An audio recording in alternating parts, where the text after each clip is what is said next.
नमस्कार. ध्यास स्पर्धा परीक्षा केंद्राच्या ऑफिशियल युट्यूब चॅनलवरती आपल्या सगळ्यांचं स्वागत आहे. आज झालेला कंबाईन ग्रुप बी चा जो पेपर आहे त्याची संभाव्य उत्तरे आपण बघूया. चला. नमस्कार. आपण बघतो इतिहास विषयाचे प्रश्न. आपल्याकडे होता बी सेट. बघूयात पहिला प्रश्न. पुढील कोणते विधान चुकीचे आहे? यात चुकीचे विधान शोधायचे. भगतसिंग व राजगुरू यांनी सॉर्डर्स ऑफ ब्रिटिश अधिकाऱ्याची हत्या केली होती, हे विधान बरोबर आहे. नाशिक जिल्हा अधिकाऱ्याची जॅक्सनची हत्या आनंद करणारे यांनी केली, हे पण विधान बरोबर आहे. मुंबईचा कमिशनर रँड याची हत्या, तो मुंबईचा कमिशनर नाही, तो पुण्याचा कमिशनर होता, हे विधान चुकीचं आहे. 1909च्या मोर्ले मिंटो सुधारणा कायद्याबद्दल, हे शुद्ध टोनग्याचे आचर ठरतील, यातून लोकहिताचे दूध मिळणे शक्य नाही, अशी प्रतिक्रिया कोण दिली होती? तर त्यावेळेस आर.सी. मुजुमदार आणि लाला लजपत राय यांच्या पण दोन प्रतिक्रिया आल्या होत्या. पण एवढी घातक टीका करणं फक्त एकमेव माणूस करत होता, तो म्हणजे लोकमान्य टिळक. या प्रश्नाचं उत्तर आहे लोकमान्य टिळक. पुढचा प्रश्न. नामदार गोपाळकृष्ण गोखले यांच्या कार्याबद्दल खालीलपैकी कोणते विधान वाचून अचूक पर्यायांची निवड करा? 1887 मध्ये ते सार्वजनिक सभेचे चिटणीस होते. या प्रश्नामध्ये पीवायक्यू मध्ये 1890 चा उल्लेख केलेला आहे एका वेळेस, आणि 1919 साली केंद्रीय कार्यमंडळाचे सदस्य होते, तर तिथे पण 1905 चा उल्लेख केलाय. त्यामुळे हा प्रश्न एक संदिग्ध ह्याच्यामध्ये जातो. तरी पण उत्तर देत असताना आपण सार्वजनिक सभेचे चिटणीस होते का, तर होते. पुणे सार्वजनिक सभेच्या त्रैमासिकाचे संपादक पण होते. 1900 साली ते केंद्रीय मंत्रिमंडळाचे सदस्य नसताना ते 1905 ते किंवा 1902 यापैकी एक होते ते. पण 1995 साली त्यांनी भारतीय राष्ट्रसभेच्या चिटणीसपदी कार्यभार पाहिला होता. त्यामुळे अ ब ड पर्याय क्रमांक 2 सोबत जाऊयात. बघूयात पुढचा प्रश्न. प्रश्न क्रमांक 4. 31 ऑक्टोबर 1920 रोजी मुंबईत लाला लजपत राय यांच्या आदेशाखाली ऑल इंडिया ट्रेड युनियन काँग्रेसचे पहिले अधिवेशन भरले. या अधिवेशनाला कोण हजर नव्हते? तर या अधिवेशनाला हजर असणारे व्यक्ती मोतीलाल नेहरू होते, विठ्ठलभाई पटेल होते. अवंतिकाबाई गोखले यांच्याबद्दल जरी माहिती नसली तरी पहिल्या सभेला अध्यक्ष असणाऱ्या त्या महिला होत्या. त्यामुळे ऑप्शन नंबर क म्हणजे ऑप्शन 3, गांधीजी त्या अधिवेशनाला उपस्थित नव्हते, म्हणून या प्रश्नाचं उत्तर आहे ऑप्शन नंबर 3. पुढचा प्रश्न बघूयात. प्रश्न क्रमांक 5. 1857च्या बंडाबाबत बंडवाल्यांना एक जरी समर्थ नेता मिळाला असता तरी भारतावर इंग्रजांचे राष्ट्र नष्ट झाले असते, हे विधान कोणी केलं होतं? तर 1857च्या विधानाच्या वेळेस लॉर्ड कॅनिंग मागच्या पेपरला प्रश्न आला होता की हैदराबादचे निजाम आणि इंदोरचे होळकर जर युद्धात सामील आमच्या विरोधात झाले असते तर आम्हाला भारत सोडून जावं लागलं असतं, आणि हे विधान म्हणलं होता जॉन लॉरेन्स. त्यामुळे 5 प्रश्नाचं उत्तर आहे पर्याय क्रमांक 3. आपण बघूयात पुढचा प्रश्न. लोकमान्य टिळकांनी बेत रायफली व काडतुसे बनवण्याचे शिक्षण घेण्यासाठी डायरेक्टरांना नेपाळला पाठवले होते. हा प्रश्न 11वीच्या स्टेट बोर्ड मधून कव्हर होतो. याचं उत्तर आहे हनुमंतराव कुलकर्णी व कृष्णाजी प्रभाकर खाडीलकर. प्रश्न क्रमांक 6चं उत्तर आहे ऑप्शन नंबर 3.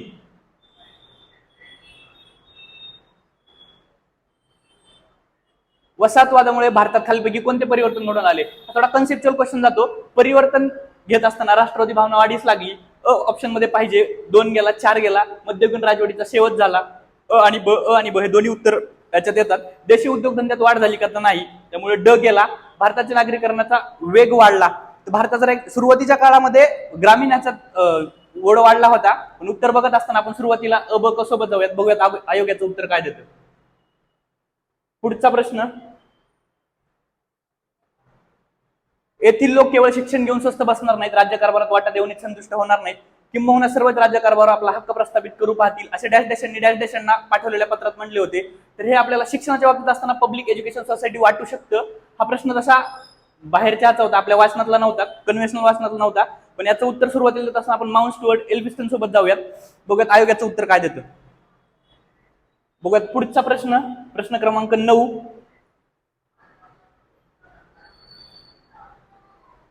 खालील माहितीवरून समाजसुधारक ओळखा. हा प्रश्न पीवायच्या लाईनवर होता. या प्रश्नामध्ये एल्फिन्स्टन कॉलेज असिस्टंट प्रोफेसर होते. 1840 मध्ये त्यांनी दिग्दर्शन नावाचे पहिले मराठी मासिक सुरू केले होते. याच्यावरून उत्तर होतं बाळशास्त्री जांभेकर. ऑप्शन 3 वाचायची असेल गरज नाही आपल्याला, डायरेक्ट उत्तरपर्यंत आपण पोहोचू शकतो. बघूयात पुढचा प्रश्न. इसवी सन 1916 मध्ये महर्षी धोंडो केशव कर्वे यांनी महिला विद्यापीठ स्थापनेमागील कोणता उद्देश होता? यांनी उद्देश विचारलेला आहे, त्याच्यामुळे स्त्रियांना उच्च शिक्षण देणे हे तर होतच. उच्च शिक्षण देणे म्हणजे स्वावलंबी बनवणे. अ सोबत क 2 ऑप्शन मध्ये. तर इथे उद्देश विचारल्यामुळे आपण ऑप्शन 3 सोबत जाऊयात. तर त्या विद्यालयामध्ये गायनाचे देखील शिक्षण दिले जात होते, परंतु फक्त उद्देश विचारले असल्यामुळे आपण यासोबत पर्याय क्रमांक 3 सोबत जाऊयात. हे होते इतिहासाचे प्रश्न. इतिहासाच्या पेपरमध्ये 6 ते 7 प्रश्न सुटणं इजिएस्ट कॅटेगरीचं होतं असं मी म्हणेल. बघूयात पुढचे प्रश्न. धन्यवाद. नमस्कार, जय हिंद विद्यार्थी मित्रांनो. भूगोलाचे आजचे प्रश्न बघूया आपण. 11वा प्रश्न आहे, खालीलपैकी कोणती जोडी शहरी एकत्रीकरण हे कीवर्ड आहे. काय आहे कीवर्ड? ज्याला जो प्रश्न समजला, ज्याला व्यवस्थित प्रश्न समजला 50% उत्तर त्याला तिथंच भेटलेलं असतं. शहरी एकत्रीकरण हे कीवर्ड आहे आणि या संकल्पनेत येते असा हा पूर्ण प्रश्न आहे. तर ऑप्शन आहे ठाणे, नाशिक, मुंबई, नवी मुंबई, सातारा, सांगली, नागपूर आणि चंद्रपूर. तर इथं विचारले शहरी एकत्रीकरण म्हणजे याचं उत्तर आहे मुंबई आणि नवी मुंबई. हे त्याचं उत्तर आहे. जसं की पिंपरी चिंचवड एक आहे नाही का, म्हणजे शहरी एकत्रीकरण हे हिंट आहे, एक क्लू आहे आणि त्याच्यावरून आपल्याला उत्तरापर्यंत पोहोचता येतं. म्हणजे मला सांगायचं एवढं आहे की ज्याला 50 प्रश्न समजला एकदम 50% त्याला उत्तर भेटलेलंच असतो. बघूया आपण नेक्स्ट क्वेश्चन. तर पुढचा प्रश्न असा आहे, उत्तर महाराष्ट्रातील 150 मेगावॅटचा सौर ऊर्जा प्रकल्प कोणत्या जिल्ह्यात आहे? म्हणजे पर्टिक्युलर इथे एक आकडा दिलाय 150 मेगावॅट आणि त्याचं उत्तर आहे धुळे, जे आहे साक्री या ठिकाणी. कोणत्या ठिकाणी? साक्री या ठिकाणी हा सौर ऊर्जा प्रकल्प आहे 150 मेगावॅटचा. तर त्याचं उत्तर आहे पर्याय क्रमांक 1 धुळे. त्याच्या पुढचा प्रश्न आहे, भारताच्या भूगोलावरती आणि नदीवरती प्रश्न विचारलाय आणि पर्टिक्युलर म्हणजे हिमनदीवरती प्रश्न विचारलाय. प्रश्न असा आहे, सियाचीन लडाख मधील कोणती हिमनदी शोक नदीमध्ये वाहते? तर हिमनदीवरती प्रश्न आहे आणि आपल्याला माहित असलं पाहिजे. त्याचं उत्तर आहे रिमो. भारताचा भूगोल आपण आपल्या बॅच मध्ये एकदम डिटेल मध्ये घेतो आणि हे बॅच मध्ये शिकवलं गेलेलं होतं, त्याच्यामुळं आपल्या विद्यार्थ्यांना हा प्रश्न सॉल्व्ह झाला आहे. तर आपण बघूया पुढचा प्रश्न. विद्यार्थी मित्रांनो, मी आता कालच्याच युट्यूब लेक्चर मध्ये असं स्पष्टपणे म्हटलं होतं की लोकसंख्येवरती प्रश्न येणार, 2011च्या लोकसंख्येवरती प्रश्न येणार आणि हे तुमच्या पुढे ते उदाहरण आहे. प्रश्न विचारला होता लोकसंख्येवरती 2001 ते 2011 या काळात महाराष्ट्रात लोकसंख्या वाढीचा दर 15.99% होता. तर हे एकदम बरोबर स्टेटमेंट आहे. आणि दुसऱ्या ह्याच्यामध्ये विचारले 2011च्या जनगणनेनुसार महाराष्ट्र राज्यातील हे आकडे दिले आणि लोकसंख्येपैकी मुस्लिम लोकसंख्याला इथं हायलाइट केले. मुस्लिम लोकसंख्या हायलाइट का केली आहे? कारण आता आपण इंडियाच्या बाहेर जर बघितलं, इस्लामिक कंट्रीमध्ये वॉर चालू आहेत आणि त्याच्यामुळे आयोगाने इथं बघितलं की तुम्हाला इंटरनॅशनल नॉलेज किती आहे आणि त्याच्यामुळे पर्टिक्युलर इथं तुम्हाला मुस्लिम लोकसंख्या याच्यावरती प्रश्न विचारला आहे. तर याचं उत्तर आहे 11.5%. तसं 54% आहे पण 11.5% आहे त्याचं उत्तर. त्यामुळं बी हे स्टेटमेंट एकदम चुकीचं आहे. आणि आपल्याला विचारलं काय ते पुढे बघूया. आता इथं बघा बी कुठं कुठं आहे, इथं आहे, इथं आहे, इथं आहे. त्यामुळे पर्याय क्रमांक 3 हे त्याचं उत्तर आहे. पुढचे स्टेटमेंट वाचायची गरजच नाही आपल्याला.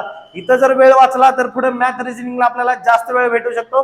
त्यामुळे पर्याय क्रमांक 3 हे त्याचं उत्तर आहे. बघूया आपण पुढचा प्रश्न. कोकण किनारपट्टीचा जो भाग अरबी समुद्राच्या किनाऱ्यालगत, या शब्दाला हायलाइट करा, किनाऱ्यालगत सखल सपाट भूरचनेचा आहे त्यास डॅश डॅश नावाने ओळखला जातो. म्हणजे किनाऱ्यालगत जो भाग आहे म्हणजे खालचा भाग आणि वरचा भाग. खालच्या किनाऱ्यालगतच्या भागाला म्हणतात खलाटी आणि वरच्या भागाला काय म्हणतात? वलाटी. तर सरळ सरळ PYQ वरती आधारित हा प्रश्न आहे, खलाटी आणि वलाटी वरती. तर जे उत्तर आहे खलाटी. आपण बघूया पुढचा प्रश्न. पुढचा प्रश्न आहे कृषी विद्यापीठावरती आधारित. बघा दरवर्षी सध्या आयोगाचा ट्रेंड काय? कृषी विद्यापीठाकडे वळलेला आहे. आणि प्रश्न काय विचारलाय? डॉक्टर बाळासाहेब सावंत कोकण कृषी विद्यापीठाने संशोधित केलेले आंब्याचे वाण आणि विकसित केल्याचे वर्ष यांच्या योग्य जोड्या लावावरती प्रश्न आहे. आणि आपण आपल्या बॅच मध्ये शिकवलं होतं बरं का. तर कोकण सम्राट हे लेटेस्ट आहे म्हणजे 2014चा आहे. आणि याच्यावरून बघा पर्याय क्रमांक 2 आणि पर्याय क्रमांक 4 याच्यामध्ये दिसतं आपल्याला डी ला 4. ठीक आहे, पुढचं बघूया आपण. रत्नाला इथं 1981 हे त्याचं फायनल आन्सर आहे आणि पर्याय क्रमांक 4 हे त्याचं उत्तर आहे. ठीक आहे, म्हणजे कोकण सम्राट आपल्याला जर माहित असेल तर त्याच्यावरून आपल्याला हिंट येते. म्हणजे जरी आउट ऑफ प्रश्न असला तरी आपण 50-50 हा प्रश्न म्हणू शकतो की पर्याय क्रमांक 2 किंवा पर्याय क्रमांक 4 ह्याच्यामध्ये उत्तर असू शकतं. आणि तुमच्या वाचनातून जर गेला असेल तर आन्सर निघू शकतो. किंवा आपल्या बॅच मध्ये ज्यांनी बॅच केली आहे किंवा जे आता पुढे करतील त्यांना जिओग्राफी मध्ये लिहून देतोय 10 पैकी 10 मार्क्स मिळणारच. इथून पुढचे जे एक्झाम होणार कंबाईनची 10 पैकी 10 मार्क्स फिक्स मिळणार. तर आपण बघूया आता पुढचा प्रश्न. पुढचा प्रश्न आहे, जोड्या लावावरती. आणि इथं बघा आयोगाने काय विचारले, अयोग्य म्हणजे चुकीची जोडी इथं ओळखायची होती. आणि इथं काय विचारले, प्रशासकीय विभाग, जिल्हा, तलाव किंवा जलाशय असं विचारलंय. तर पहिलं बघूया आपण प्रशासकीय विभाग आहेत का व्यवस्थित. छत्रपती संभाजीनगर प्रशासकीय विभाग आहे, नागपूर आहे, अमरावती आहे, कोकण विभाग हे पण आहे. ठीक आहे. त्याच्यानंतर प्रशासकीय विभाग आहेत व्यवस्थित. त्याच्यानंतर आपण बघूया जिल्हे कोणकोणते त्या प्रशासकीय विभागामध्ये येतात का. धाराशिव छत्रपती संभाजीनगर आणि धाराशिव का विचारलंय, कारण त्याचं आता नुकताच त्याचं नामांतर झालं आहे. छत्रपती संभाजीनगरचं पहिलं नाव काय होतं, औरंगाबाद, आणि धाराशिवचं काय होतं, उस्मानाबाद. त्याच्यामुळे हा प्रश्न इथं आलेला आहे. आणि हेच त्याचं उत्तर आहे. तावरजा हे येतं लातूरमध्ये. तावरजा जी आहे ती मांजरा नदीची उपनदी आपल्याला बघायला भेटते. आणि हे लेटेस्ट असल्यामुळं सगळ्या म्हणजे विद्यार्थ्यांनी खरंच करंटचा अभ्यास केलाय का, करंटशी रिलेटेड त्यांना माहित आहे का, म्हणून आयोगाने मुद्दाम इथं हे विचारले. खालचे सगळे बरोबर आहेत विद्यार्थी मित्रांनो, फक्त अ हे चुकीचं आहे. त्याच्यामुळं अयोग्य उत्तर येतं पर्याय क्रमांक 1, फक्त अ हे त्याचं उत्तर आहे. आपण आता बघूया पुढचा प्रश्न. तर पुढचा प्रश्न आपण बघूया विद्यार्थी मित्रांनो. पुढचा प्रश्न आहे नद्या आणि उपनद्यांच्या जोड्या लावायच्या आहेत. तर इथं बघा अनेक विद्यार्थ्यांनी एक मोठी चूक केली आहे, मांजराला डायरेक्ट बिंदुसरा केला आहे. त्यामुळे अनेक विद्यार्थी इथं फसले आहेत. तर मांजराला बिंदुसरा हे नाहीये, तर बिंदुसरा ही कोणाची उपनदी आहे, तर सिंदफणाची उपनदी आहे. कोणाची आहे, सिंदफणाची. आणि मांजराची जी आहे ते आहे घरणी. मांजर कुठे राहते, घरामध्ये राहते. अशी त्याची एक ट्रिक होती की मांजर कुठे राहते, घरामध्ये राहते. म्हणून मांजराची उपनदी घरणी. डीचं येतं 4, सीचं येतं 1 बिंदुसरा, आणि पर्याय क्रमांक 3 हे त्याचं उत्तर. बाकीच्या नद्या बघायची गरज पण नसते, वेळ वाचवायचा असतो, टिक करायचं असतं आणि पुढे जायचं असतं.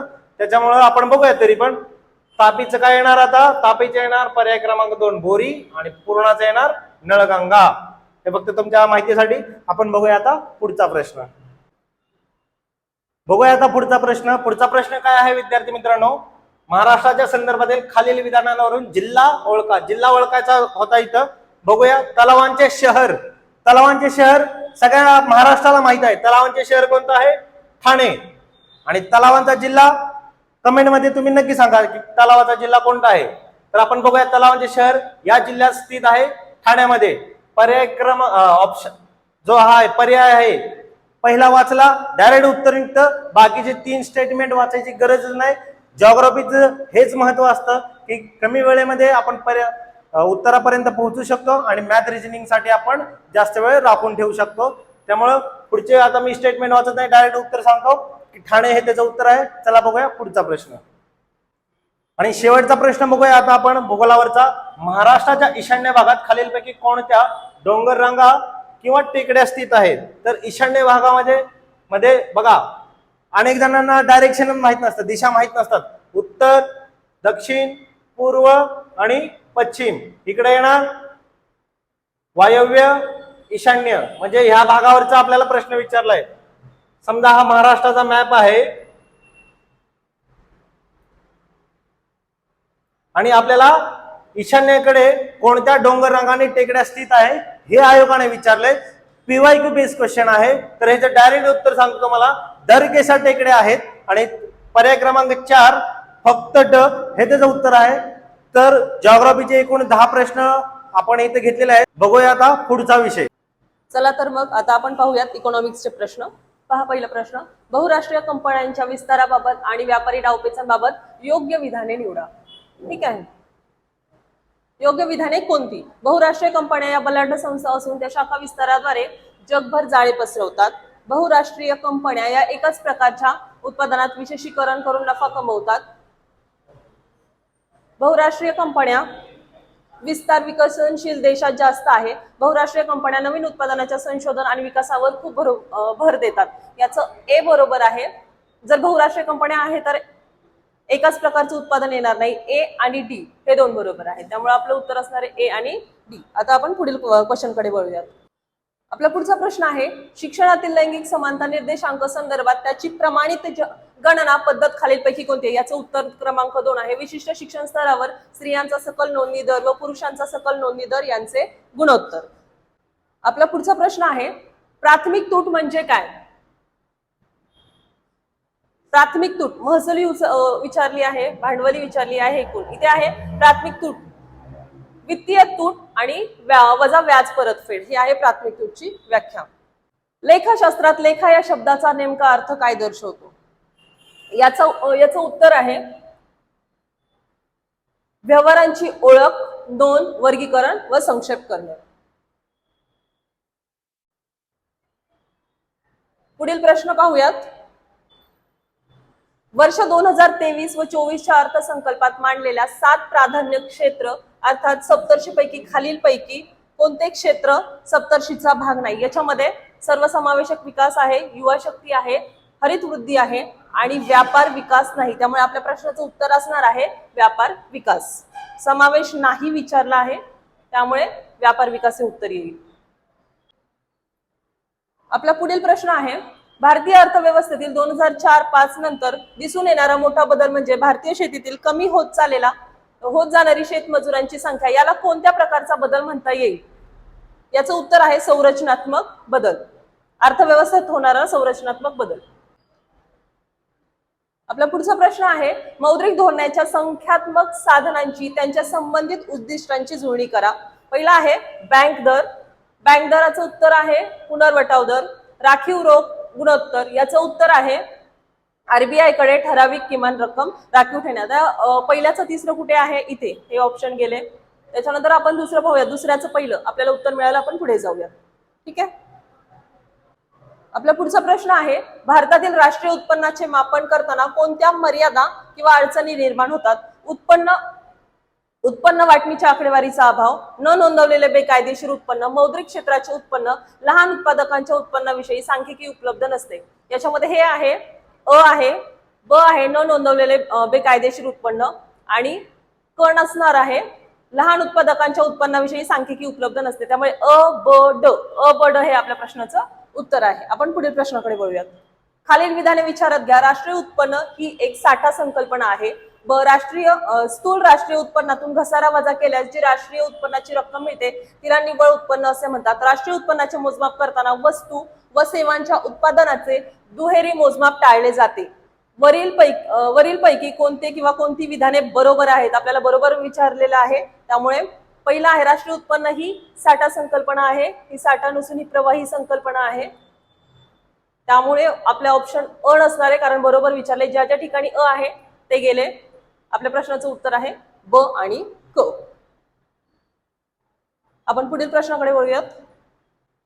आपला पुढील प्रश्न आहे खालील विधाने विचारात घ्या. 2023-24 या कालावधीत औद्योगिक उत्पादनाच्या निर्देशांकानुसार औद्योगिक उत्पादन 5.8% वाढले आहे. ब कोळसा उत्पादनाच्या विस्तारामुळे 2023-24 मध्ये खाण क्षेत्राच्या निर्देशांकाने वर्षभरात 13% वाढ नोंदवली आहे. बरोबर विधाने ओळखा. याच्यामध्ये हेही बरोबर आहे आणि हेही बरोबर आहे. त्यामुळे आपल्या प्रश्नाचं उत्तर असणार आहे अ आणि ब दोन्ही बरोबर आहेत. खालील विधानांचा विचार करा व योग्य पर्याय निवडा. योग्य विचारलेला आहे, योग्य पर्याय निवडा. अ ग्रामीण युवकांना स्वयंरोजगारासाठी प्रशिक्षण देणारी ट्रायसेम योजना 15 ऑगस्ट 1979 पासून सुरू करण्यात आली. विधान अ बरोबर आहे. राष्ट्रीय ग्रामीण रोजगार कार्यक्रम 1990 पासून सुरू करण्यात आला. हे विधान चुकीचं आहे. 1990 पासून नसून 1980 पासून आहे. त्यामुळे आपल्या प्रश्नाचं उत्तर असणार आहे विधान अ बरोबर आणि 1 बरोबर आणि विधान 2 चूक. आपण पुढील प्रश्न पाहूयात.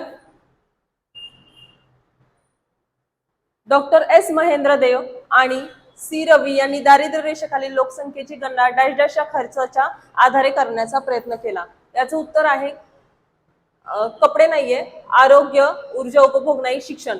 ब आणि ड. या प्रश्नाचं उत्तर आहे ब आणि ड. आपला पुढील प्रश्न आहे लोकसंख्या लाभांश या संकल्पनेत लाभांश म्हणजे काय? या प्रश्नाचं उत्तर आहे काम करण्याच्या वयातील वाढलेली लोकसंख्या. अर्थसंकल्पातील विकासेतर खर्चामध्ये खालीलपैकी कशाचा समावेश होतो? याच्यामध्ये पेन्शन, व्याजाची परतफेड, प्रशासकीय सेवा, शिक्षणाचा समावेश होत नाही. A B D. आपल्या प्रश्नाचं उत्तर आहे ए बी आणि डी. चला तर आता करंट अफेअरचे प्रश्न बघूया आपण. प्रश्न क्रमांक 36 काय सांगतोय बघा. महाराष्ट्र भूषण पुरस्कार विजेत्यांचा क्रम पुरस्कार मिळाल्या वर्षानुसार चढत्या क्रमाने लावा. सर्वात जुना पहिल्यांदा व सर्वात नवीन शेवटी. ठीक आहे, हा पॅटर्न मला वाटतं ह्या वर्षी पहिल्यांदाच आयोगाने दिलेला आहे. बघूया आपण काय उत्तर यायचं. पहिले आहेत राम सुतार, आप्पासाहेब धर्माधिकारी, अशोक सराफ, आशा भोसले. ठीक आहे, आता आपल्याला माहिती आहे ह्या वर्षीचा जो आहे तो पुरस्कार मिळाला आहे राम सुतार यांना आणि मागच्या वर्षीचा तो 2023चा तो मिळाला अशोक सराफ यांना. त्यामुळे सगळ्यात शेवटी येणार अ आणि त्याच्यानंतर येणार क. त्यामुळे ऑप्शन तसा एकच आहे, क अ येणारा. मग तरी पण बघूया आपण. आशा भोसलेंना आहोत नंतर आप्पासाहेब धर्माधिकारी. त्यामुळे त्याचा ऑप्शन नंबर आहे माफ करा, ऑप्शन क्रमांक 4. ठीक आहे,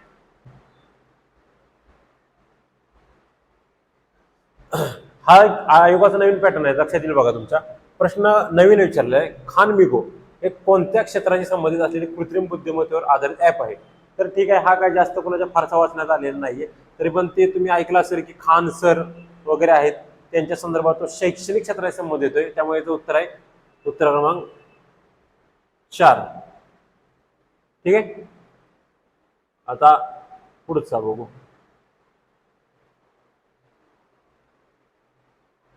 खालीपैकी कोणती बाब ही उभ्या शेतीचा व्हर्टिकल फार्मिंगचा फायदा नाही. आता व्हर्टिकल फार्मिंग म्हणजे काय ते दिलेलं आहे बघा त्याने शब्दात की उभ्या शेतीचा.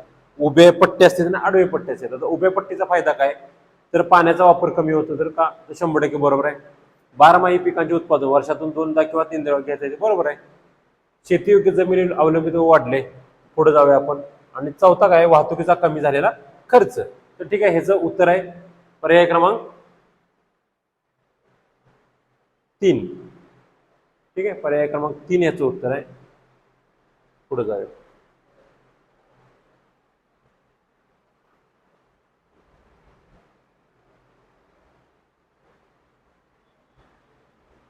ठीक आहे, प्रश्न बघा आता पुढचा.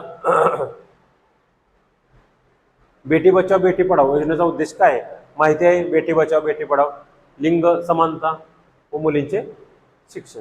ठीक आहे, पुढचं मिशन शक्ती. मिशन शक्ती हे कोणत्या योजनेशी संबंधित आहे, तर मिशन शक्ती हे महिला आणि सक्षमीकरणाशी संबंधित आहे. ठीक आहे, तर याचा प्रश्नाचं उत्तर आहे उत्तर क्रमांक 2.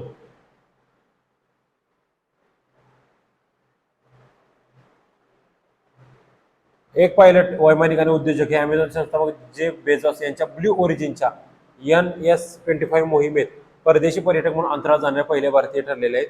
तर यात आपण वाचलेलं आहे. हे शुभांशु शुक्ला आहेत, हे दुसरे नागरिक आहेत. तर पहिले कोण आहेत, तर पहिले नागरिक आहेत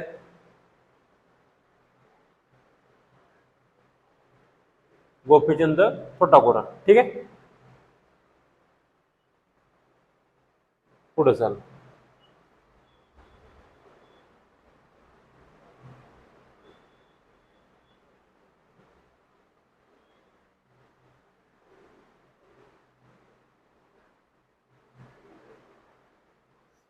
भारतातील 2024च्या सार्वत्रिक निवडणुकीमध्ये निवडणूक लढणाऱ्या महिला उमेदवारांची एकूण संख्या किती. हे आता भारत सरकारच्या म्हणजे लोकसभेच्या निवडणुका झाल्या ना, त्याच्या अनुषंगाने तो प्रश्न विचारलेला आहे. तर याचं उत्तर आहे उत्तर क्रमांक 2, 800.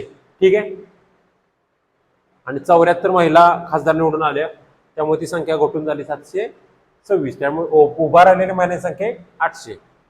पुढचं बघा. लेगो ही खेळणी बनवणारी कंपनी तिच्या कार्यक्षेत्रात जगभरात विस्तारली आहे. ती मूळची टिंबेली या देशातील आहे, तर तो देश आहे डेन्मार्क.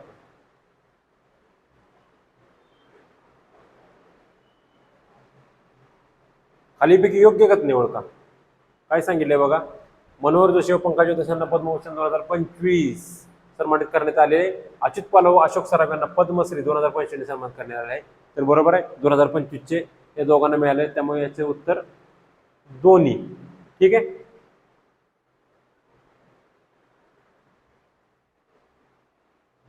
पुढं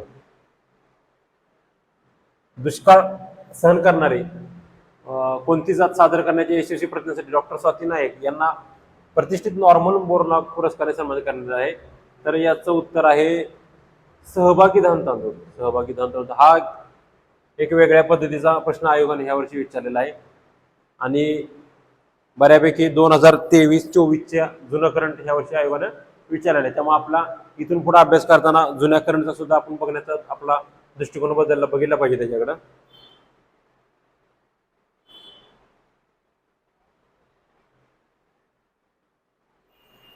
पुढचा प्रश्न आहे, 17व्या ब्रिक्स शिखर परिषद 2025 मध्ये लक्ष केंद्रित केलेले विषय कोणते होते?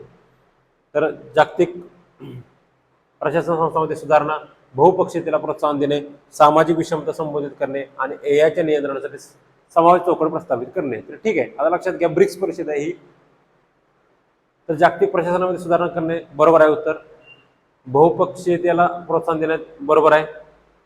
पण लक्षात घ्या सामाजिक विषमतेला संबोधित करणे हे त्याचं लक्ष असू शकत नाही. पुढचं बघा, एआयच्या नियंत्रणासाठी समावेशक चौकट प्रस्तावित करणे. ठीक आहे, त्यामुळे याचं उत्तर आहे ABD, ऑप्शन क्रमांक 3.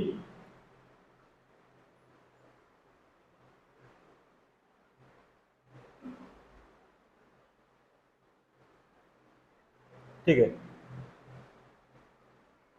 आयोगाचा प्रश्नांचं तुम्ही ह्या वर्षीचा जरा आवाका बघितला तर तुमच्या लक्षात येईल. ह्या वर्षीचा एक हा नवीन याचा प्रश्न विचारलाय, खालीलपैकी योग्य घटना ओळखा. UNV बाबत 2024 मध्ये UNV ने जगभरात 14,500हून अधिक स्वयंसेवक तैनात केले.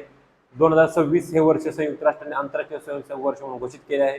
आणि स्वयंसेवक हे विविध भूमिकांमध्ये कार्य करतात. त्यामध्ये समुदाय विकास, मानवी हक्क आणि शांतता यांचा समावेश होतो. तरी हे उत्तर क्रमांक 4 वरीलपैकी सर्व याचं उत्तर. ठीक आहे, 48 क्रमांकाचा प्रश्न बघूया आपण. टिम्बोटे यांनी एप्रिल 2024 मध्ये अधिकृतपणे आयर्लंडचे सर्वात तरुण पंतप्रधान म्हणून डब्लिनमध्ये स्वीकारला. तर लक्षात घ्या, लिओ वराडकर हे कोकणातील होते, हे त्यांच्या अगोदरचे पंतप्रधान होते. पण आता जे सर्वात तरुण पंतप्रधान म्हणून ज्यांची निवड झालेली आहे ते आहे सायमन हॅरिस. त्यामुळे जो उत्तर क्रमांक आहे 4, सायमन हॅरिस. खालीपैकी कोणाला जंगलांचा विश्वकोश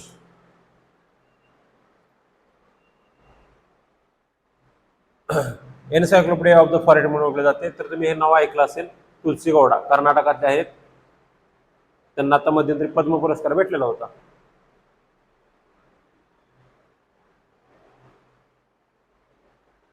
ठीक आहे, खालीपैकी कोणत्या सरकारी संस्थेने नवी दिल्ली येथे दहशतवाद विरोधी परिषद 2024 रोजी आयोजित करण्यात आलेले होते? तर आता सध्या करंटचा लेटेस्ट प्रश्न होता.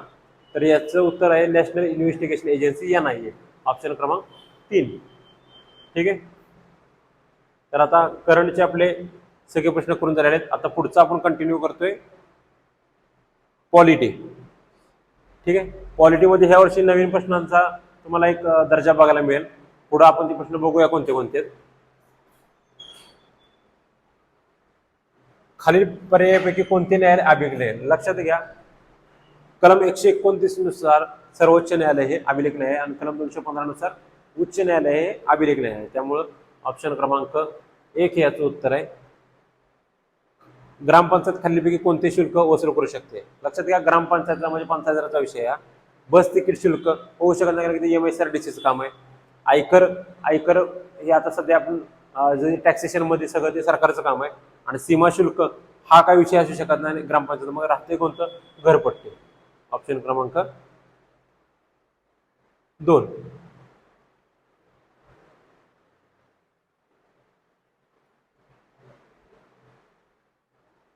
ठीक आहे, भारतीय संविधानाच्या तुम्हाला मांडलेलं मगाशी मी की आयोगाचा नवीन एक पॅटर्न चाललाय.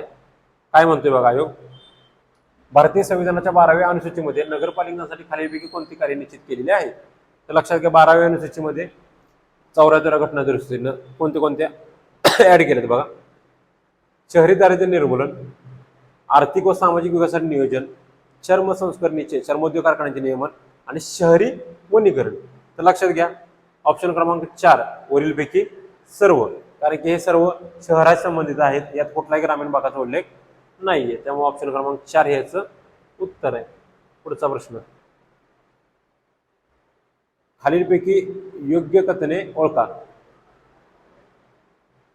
काय सांगितलंय बघा, संविधानाच्या अनुच्छेद 368 अंतर्गत उद्देश पत्रिकेमध्ये दुरुस्ती करता येते काय? हा प्रश्न ऐतिहासिक केशवानंद भारती खटल्यात 1973 मध्ये पहिल्यांदा उपस्थित झाला. तर बरोबर आहे, कारण की बेरेबार युनियन जो खटला होता तिथं प्रस्ताविका हा भाग आहे का याच्या संदर्भात झालेला होता, त्यामुळे हा प्रश्न बरोबर आहे. आणि सप्टेंबर 2025 पर्यंत 42व्या घटना दुरुस्तीद्वारे 1976 मध्ये फक्त एकदाच उद्देश पत्रिका दुरुस्त करण्यात आली. बरोबर, 42व्या घटना दुरुस्ती 1976 दुरुस्ती करण्यात आली. त्यामध्ये जो ऑप्शन आहे ए आणि बी. पुढचा प्रश्न बघा काय, केंद्र सरकार राज्यांच्या प्रशासकीय संबंधांमध्ये जोड्या जुळवा. ठीक आहे, तर 256 कलम काय सांगते बघा की केंद्रातील कार्य सोपवण्याचा राज्यांचा अधिकार. 257 काय सांगते, काही प्रकारांमध्ये राज्यावर केंद्राचे नियंत्रण. 258 ए काय सांगते बघा की भारताबाहेर केंद्रशासित अधिकार. आणि कलम 260 काय सांगते तर D2. ठीक आहे, डीचं 2 म्हणजे ऑप्शन क्रमांक 1. 55 उत्तर आहे ऑप्शन क्रमांक 1.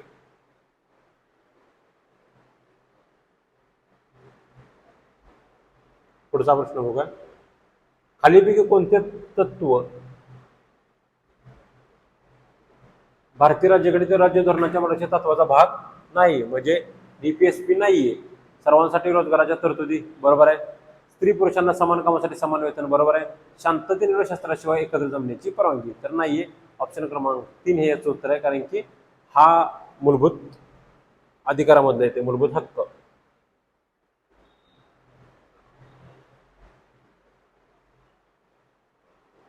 राज्य लोकसेवा आयोगाच्या सदस्याला काढून टाकता येते, बरोबर आहे.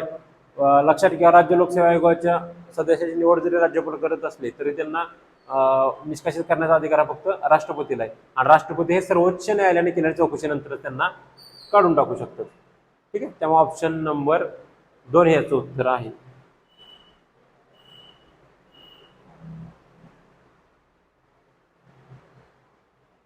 पुढचा प्रश्न बघूया, भारतीय संविधानाच्या सरनाम्याची सुरुवात आम्ही भारतीय लोक अशी आहे. खालीपैकी कोणत्या देशाच्या संविधानाच्या सरनाम्यामध्ये अशी सुरुवात आढळते? आता हे आपण वाचनात आलेलंच आहे. प्रश्न हा सोप्या कॅटेगरी मधलाच आहे. याचं उत्तर आहे United states of America.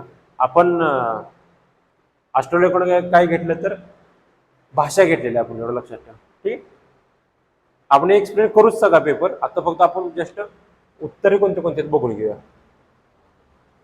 Sarpanch किंवा उपसरपंचाच्या विरुद्ध अविश्वास ठराव मांडण्यापूर्वी किमान 1/3 सभासदांच्या सहीने तशा प्रस्तावाची सूचना कोणाला द्यावी लागते? तर याचं उत्तर आहे ऑप्शन क्रमांक 2 तहसीलदारांना द्यावी लागते ती. ठीक आहे, राज्य धोरणाच्या मार्गदर्शक तत्वाबाबत योग्य घटना ओळखा. ती गैर न्यायप्रविष्ट आहेत म्हणजे ती न्यायप्रविष्ट नाहीत, बरोबर. त्यांना नैतिक व राजकीय आधार आहेत, तर बरोबर. ती समूहाच्या कल्याणाला प्रोत्साहन देतात, बरोबर. आणि त्यांच्या अंमलबजावणीसाठी कायदे आवश्यक आहेत का? तर आहेत. लक्षात घ्या, ऑप्शन ABCD सगळे बरोबर आहे त्याचे. ठीक आहे,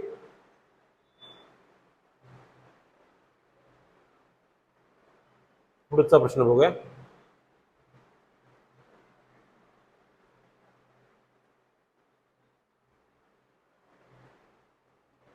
खालीलपैकी काय भारतीय संविधानाच्या कलम 223 मध्ये समाविष्ट नाही? लक्षात घ्या, मानवी तस्करीला प्रतिबंध आहे, सक्तीच्या मजुरीला प्रतिबंध आहे, सार्वजनिक उद्दिष्टाच्या सक्तीची मोफत सेवा आहे. याचं उत्तर क्रमांक आहे उत्तर क्रमांक 2 बालमजुरी बंदी, हे कलम 24 मध्ये येते. त्यामुळे याचं उत्तर आहे बालमजुरी बंदी, उत्तर क्रमांक 2. पुढचा प्रश्न बघूया. 1947 भारतीय स्वातंत्र्य कायद्याने संविधान सभेच्या स्थितीत कोणते बदल केलेले आहेत? ठीक आहे, तर लक्ष द्या इकडे तुम्ही. या कायद्याने संविधान सभेला ब्रिटिश संसदेने भारतासंदर्भात केलेला कोणताही कायदा रद्द करण्याचा किंवा बदलण्याचा अधिकार दिला, तर बरोबर आहे. संविधान सभा ही एक विधिमंडळ संस्था देखील बनली, बरोबर आहे. सर्वसाधारण परिस्थितीत जेव्हा संविधान सभा ही संविधान सभा म्हणून आणि विधिमंडळ संस्था म्हणून कार्य करत असेल तेव्हा त्या अध्यक्ष डॉक्टर राजेंद्र प्रसाद यांच्याकडे असेल, तर इथं रवींद्र प्रसाद दिलेला आहे. बहुतेक आयोग हा प्रश्न कॅन्सल पण करू शकतो, पण लक्षात घ्या फक्त संविधान सभा म्हणून काम करताना डॉक्टर राजेंद्र प्रसाद असायचे आणि विधिमंडळ असताना गवा मावळंकर असायचे. त्यामुळे उत्तर क्रमांक क चुकलेला आहे. क गेला, क गेला, क गेला, राहिला फक्त ऑप्शन क्रमांक 1 अ ब.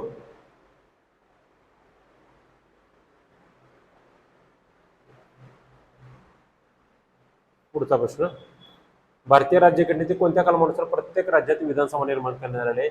आता हे आपण वाचलेलं आहे, सोप्या कॅटेगरीचा प्रश्न. याचा उत्तर क्रमांक आहे 1 कलम 170 विधानसभा.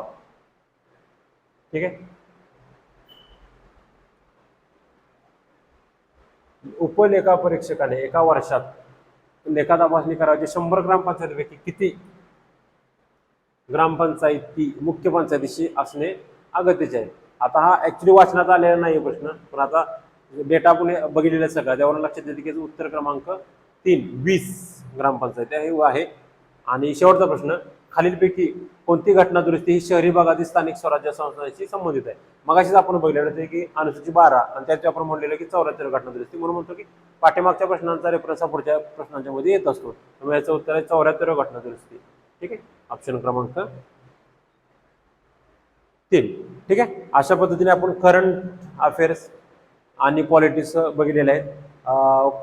पॉलिटिक्सचा विषय आहे तो बऱ्यापैकी तुम्हाला मार्क त्यात 10, 11, 12 मार्क घेता येऊ शकतात. काही प्रश्नांची कठीणपती जास्त होती. आणि करंटचं म्हणाल जर तुम्ही तर बऱ्यापैकी 2023, 2022, 2024 प्रश्न विचारले होते. त्यामुळे विद्यार्थ्यांना काही प्रश्न नक्कीच अवघड गेलेले आहेत, पण 8, 7, 8, 9, 10 पर्यंत मार्क घेणे सुद्धा शक्य आहे. ठीक आहे, धन्यवाद. नमस्कार विद्यार्थी मित्रांनो, तर आपण बघणार आहोत सायन्स या विषयावरील प्रश्नांची उत्तरे. तर आपल्याकडे पहिला प्रश्न होता की ध्वनी ऊर्जा म्हणजे टिंब टिंब टिंब.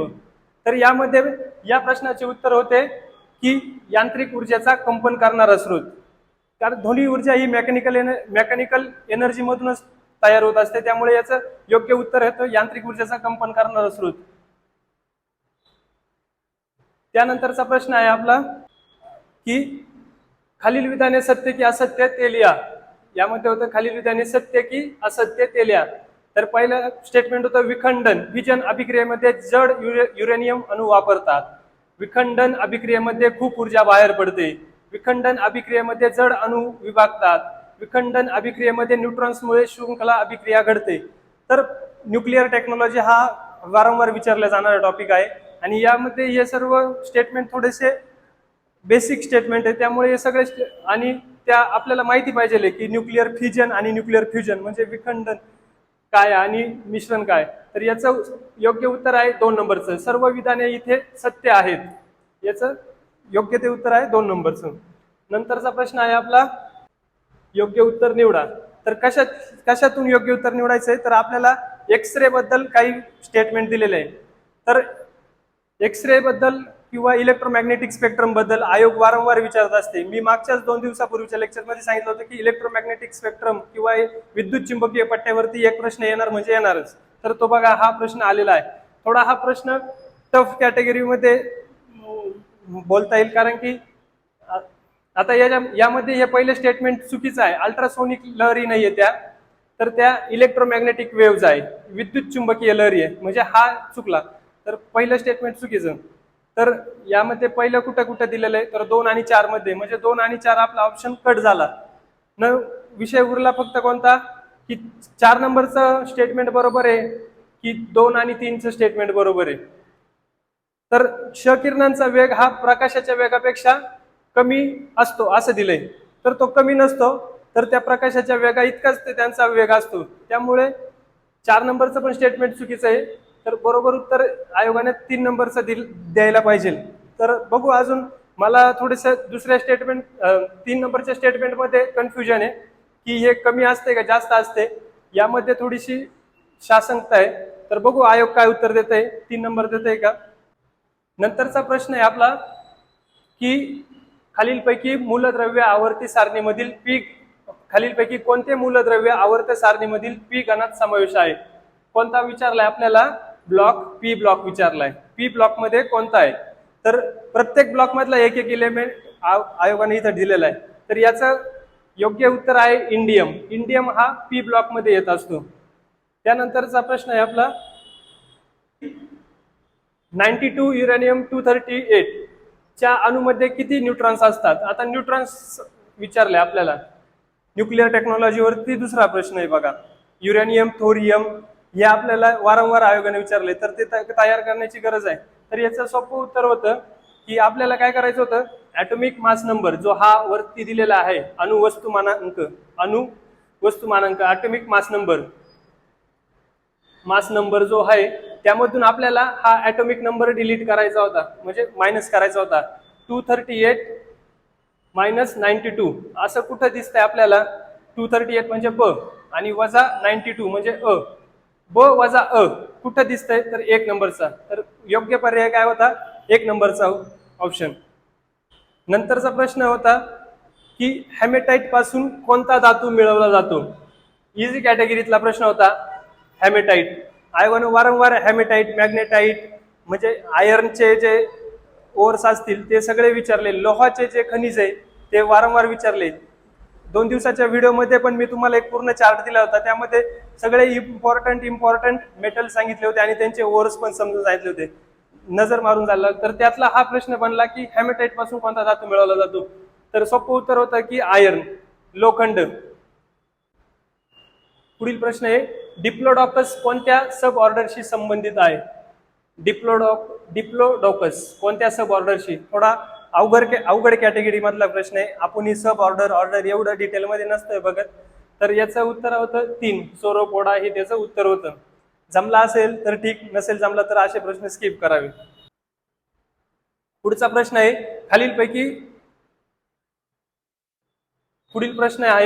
खालीलपैकी कोलेंट्रेटा फायलमशी संबंधित नाही. कोणता कोलेंट्रेटा फायलमशी संबंधित नाही? नाही हा वर्ड पाहणं खूप गरजेचं आहे. नाहीतर कोलेंट्रेटा संबंधित समुद्री पेन किंवा ब्ल्यू कोरल हे सगळे त्याच्याशी संबंधित आहे. परंतु हा जो सी कुकुंबर किंवा समुद्र काकडी हा इकायनोडार्मेटा हा जो फायलम आहे इकायनोडार्मेटा, तर त्याच्याशी संबंधित हा सी कुकुंबर आहे. तर नाही शब्द पण बघणं गरजेचं आहे. नाही तर घाईमध्ये काय होतं की कोलेंट्रेटा, समुद्री पेन, पाठ आहे आपले 2-3 उदाहरणं, तर लगेच मारून पुढे निघून जातो. तर नाही हा शब्द बघून आपल्याला समुद्री काकडी हे योग्य उत्तर तिथं लिहायचे होते. पुढील प्रश्न आहे आपला की खालीलपैकी कोणते उभयचर प्राणी आंधळे आहेत? आता हे सर्व प्राणी उभयचरच आहे, परंतु यामध्ये आंधळा कोणता आहे ते विचारलंय त्यांनी. बेडूक किंवा सॅलेमंडर हे आपल्या सगळ्या ओळखीचे आहे. परंतु आता टोड्स पण बघितलेले भरपूर बघत असतो आपण. पण हा सिसिलियन आपण कधी बघितला नाही. तर मग सोपी होतं की द ऑड मॅन आउट पाहायचा होता आपल्याला. तर याचं योग्य उत्तर काय आहे? सिसिलियन. हे आंधळे आहेत, उभयचर मधले ते आंधळे आहेत. नंतरचा प्रश्न आहे आपला की नेक्स्ट क्वेश्चन आहे लिंबूवरील कॅन्कर रोग. लिंबूवरील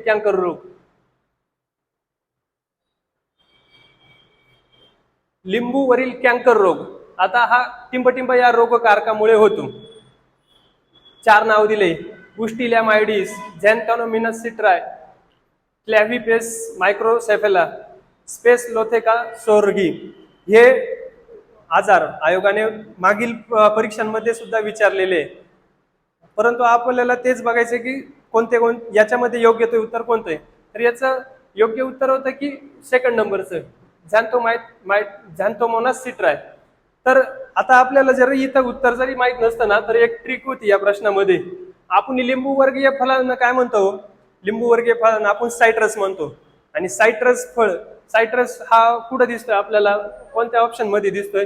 तर फक्त या 2 नंबरच्याच ऑप्शन मध्ये सायट्रस नावाचं ऑप्शन दिसतंय.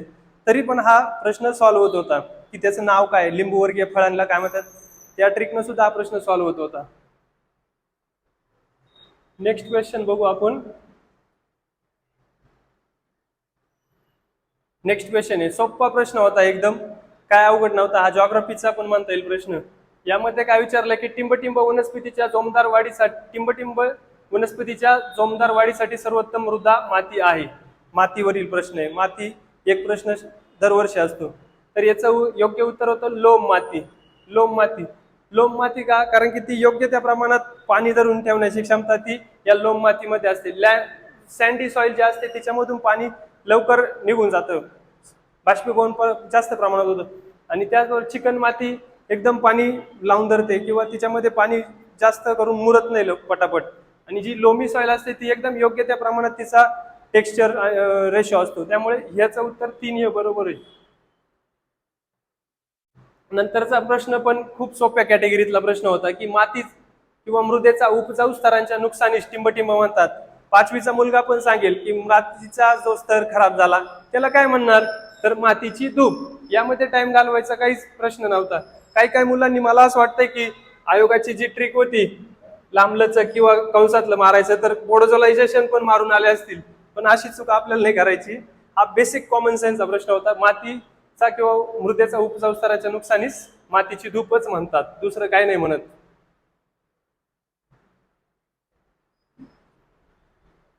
नंतरचा प्रश्न आहे की मानवाच्या शरीरामध्ये पाण्याच्या संतुलनाचे नियंत्रण, रक्तातील क्षारांच्या प्रमाणाचे नियंत्रण, रक्ताच्या सामूचे नियंत्रण, टाकाऊ पदार्थांचे व अतिरिक्त क्षारांचे उत्सर्जन. आता उत्सर्जन हा शब्द महत्वाचा आहे. काय उत्सर्जन?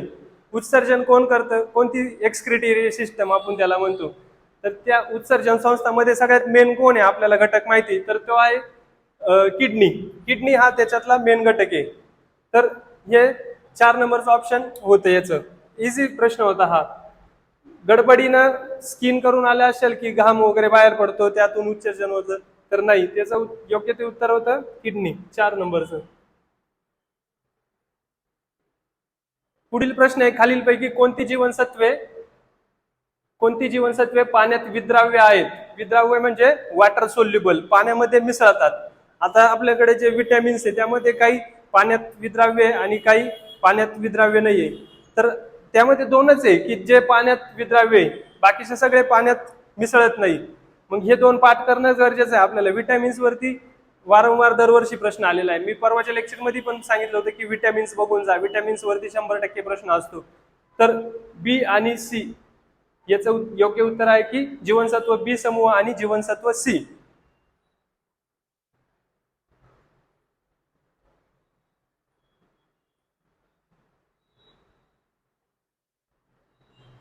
पुढील प्रश्न आहे आपला की आता याच्यामध्ये भरपूर मोठे स्टेटमेंट दिले, मोठा स्टेटमेंट दिलाय पहिले प्रश्नाचा आणि त्यानंतर त्याचे खाली विधाने दिले आणि ते विचारात घ्यायला लावले आपल्याला. तर काय म्हणले की प्रमस्तिष्क मेरू द्रव हा मेंदूच्या पोकळीतील कोराइड प्लेक्सस मध्ये तयार झालेला व सब क्लोराइड पोकळीमधून मेंदू व मज्जा रज्जू सभोवती फिरणारा द्रव पदार्थ आहे. आता हे नाव थोडेसे अवघड आहे, याच्यामध्ये पडू नका. एक फक्त काय करा, लक्षात घ्या की मेंदूमध्ये काहीतरी एक द्रव पदार्थ फिरू राहिलाय. मग त्याचं काय काम असेल, तर दिलंय मेंदूला प्राणवायू ऑक्सिजन पुरवण्याचे तो माध्यम आहे. दुसरं आहे तो टाकाऊ पदार्थ दूर वाहून नेतो. तिसरं आहे की तो मेंदूला पोषण पुरवतो. चौथं आहे तो मेंदू व मज्जारज्जूसाठी आघात प्रतिबंधक म्हणून काम करतो.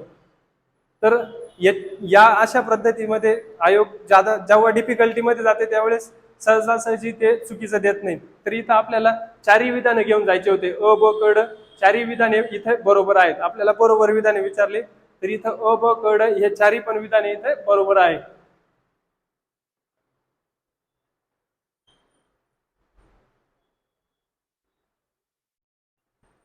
नंतरचा प्रश्न आहे आपला, तर अशा प्रकारे सायन्सचे आपण इथं 20 प्रश्नांचे उत्तर बघितले आहे.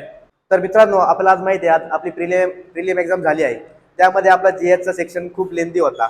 त्यामुळे मॅथमध्ये बऱ्याच मुलांना वेळ नाही भेटला. त्यामुळं कमी वेळेत किती फास्ट करतो हे आजच्या एक्झाममध्ये महत्त्वाचं होतं. तर चला बघूया आपण मॅथ आणि रिजनिंगचे क्वेश्चन्स. तर आपला 81 नंबरचा क्वेश्चन आहे, जर एका आयताची लांबी 40% वाढवली तर आयताचे क्षेत्रफळ तेवढेच राहण्यासाठी आयताची रुंदी किती टक्क्यांनी कमी करावी लागेल? तर आपल्याला माहित आहे आयताचे क्षेत्रफळ इज इक्वल टू लांबी इंटू रुंदी. हे आपल्याला माहित आहे. तर आपण आपलं जी लांबी आहे आपण ती 140%, आपण दोन्ही पण 100 मानून घेऊया. तर आपलं क्षेत्रफळ येईल 10,000. तर आपल्याला इथं दिलेलं आहे, जर आपण आयताची लांबी 40% वाढवली आहे, 40%, तर हे 100 होईल आपलं 140 आणि आपल्याला जी रुंदी आहे ती काढायची आहे. तर आपला एक असंच राहील, आपण 10,000 भागिले 140 करूया. तर याचं आपलं काहीतरी उत्तर अप्रॉक्सिमेट येतं x is equal to 71 point something येतं. तर आणि आपल्याला विचारलं आहे की रुंदी किती टक्क्यांनी आपल्याला कमी करायची आहे. तर जी 71 आहे ते आपल्याला 100 मधून मायनस करावं लागेल. जे उत्तर येईल ते आपलं 100 मधून 71 मायनस केल्यावर जी उत्तर येईल ती आपली रुंदी राहील. तेवढी रुंदी आपल्याला तेवढ्या टक्क्यांनी कमी करावी लागेल. तर आपलं उत्तर राहील बी. हा थोडा टाइम कन्झ्युमिंग क्वेश्चन होता, त्यामुळं हा अटेंड करायचा की नाही हा राहिलेल्या वेळेवर आपण ठरवायला हवा होता.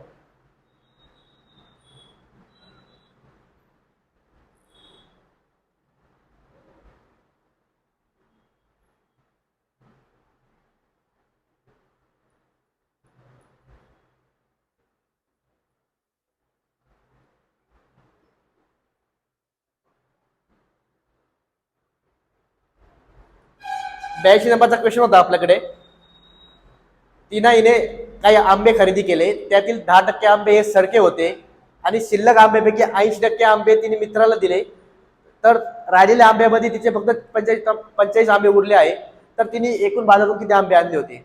तर सोप्या भाषेत जर आपल्याला पर्सेंटेजचा क्वेश्चन आला तर आपण नेहमी 100 मानून घ्यायचा. समजा तिच्याकडे 100 आंबे होते स्टार्टिंगला 100 आंबे होते. त्या 100 मधले 10 हे सडके निघाले, आपण मायनस करू. राहिले 90 मधले तिने 80% आंबे हे आपल्या मित्रांना दिले. 90चा 80% म्हणजे 10% झाले आपले 9. 9 8 72 म्हणजे या 90 मधले 72 आंबे हे तिने मित्रांना दिले. राहिले 18. हे 18 इज इक्वल टू आपले आहे 45 आंबे. तर 100 इज इक्वल टू किती? तर हे एक्स काढायचं होतं आपल्याला, ते आपलं होईल. आपण क्रॉस मल्टिप्लिकेशन करूया. 45 मल्टिप्लाय बाय 100 इंटू 18. 9 दुने 18, 9 5 45, हे 50. 50 इंटू 5 250. तर 82 नंबरच्या क्वेश्चनचा आन्सर होता आपलं 2 250.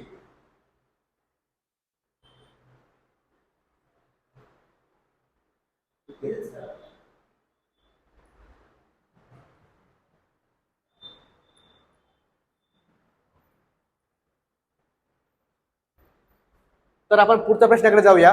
पुढचा प्रश्न आहे आपला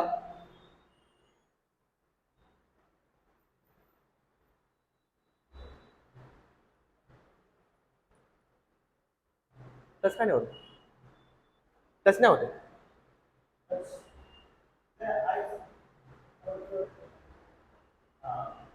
ओके, तर आपला 83 नंबरचा क्वेश्चन आहे. एका वस्तूवर दुकानदाराने 10% सूट दिली आहे, त्यानंतर तरी त्याला 25% नफा होत आहे. तर जर वस्तूची छापील किंमत ही 750 होती तर दुकानदाराने ती वस्तू किती किमतीला खरेदी केली?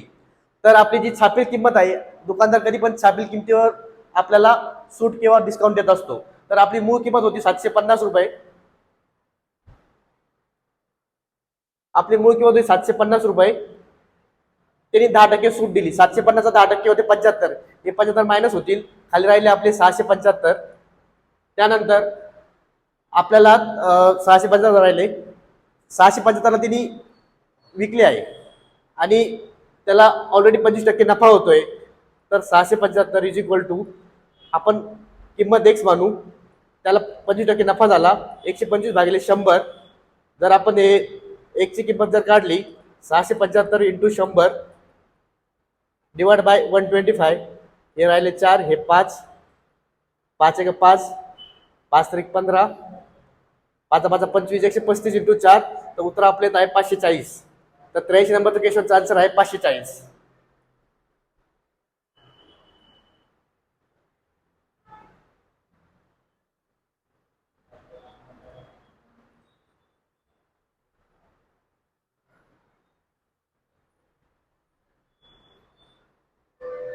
आपला पुढचा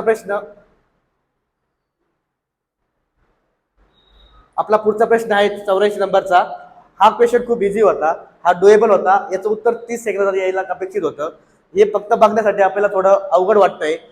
जर आपल्याला हा वर्गमूळाचा क्वेश्चन दिला आहे तर आपल्याला हे पहिलं बघायचं होतं की आपण ह्या नंबरला असं कोणतं मल्टिपल किंवा त्याला आपण ब्रेक करू की त्याचं आपल्याला स्क्वेअर रूट निघाला पाहिजे. तर आता हे 45 आज मी लिहून घेतो. हे 45 ला ह्या सगळ्या नंबरला 5 ने भाग जातो. जर याचं 45 आपण जर ब्रेकिंग केलं तर 5 इंटू 9 प्लस 245. 245चं ब्रेकिंग असं होतं 49 इंटू 5, 5 इंटू 49. आणि आपल्याला डिवाइड बाय आहे 320. 320 आपलं होत आहे 64 इंटू 64चं वर्गमूळ 64 इंटू 5 होईल प्लस 180. 180 ला आपण 36 इंटू 5 केलं तर आपलं 36 इंटू 5 होईल तर आपल्याला याचं वर्गमूळ निघतंय 9चं, 64चं निघतंय, 49चं निघतंय आणि 36चं निघतंय. तर आपण हे वर्गमूळ 5 हे आपण कॉमन काढू आणि त्यानंतर 3चा वर्गमूळ 9चा वर्गमूळ 3 येईल, त्यानंतर 49चा वर्गमूळ 7 येईल डिवाइड बाय इथं पण वर्गमूळ 5 हे आपण कॉमन काढूया. त्यानंतर आपला 64चा वर्गमूळ येईल 8 येईल मायनस सॉरी इथं आणि 36चं येईल 6. हे वर्गमूळ 5 5 कॅन्सल होईल. हे 7 आणि 3 10 भागिले 2 उत्तर येईल 5. Option number 4.